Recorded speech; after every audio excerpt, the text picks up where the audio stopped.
Alors, on pensait le livret A quasiment enterré, on disait que ça ne valait plus rien, que ça ne rapportait plus rien plus précisément. Eh bien, les Français ont déposé, Claire Fournier, 260 millions d'euros sur leur compte épargne en avril. Oui, 260 millions collectés, comme on dit dans le jargon, et 100 millions sur le livret de développement durable. Alors, il faut expliquer qu'avril est généralement un mois où on épargne parce que on met de côté pour financer les vacances d'été et puis pour payer les impôts.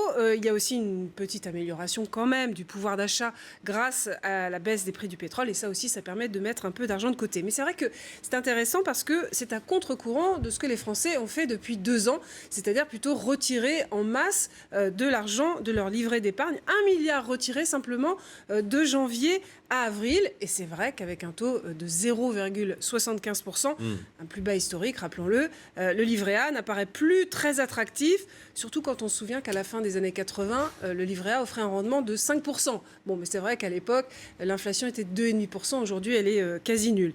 Mais en tout cas, eh bien, le livret A n'est plus vraiment le placement préféré des Français, ce qu'il a été pendant longtemps, qui se tournent davantage vers des produits comme l'assurance vie. En revanche, ce qu'ils ont sans doute réalisé aussi, les Français, c'est qu'il valait mieux un taux même très bas à 0,75% que de laisser dormir son argent sur son compte courant. Sauf dans un cas particulier, si vous avez tendance à être très souvent à découvert, il vaut mieux avoir des liquidités sur votre compte courant pour éviter de payer des adieux. Merci beaucoup, Claire.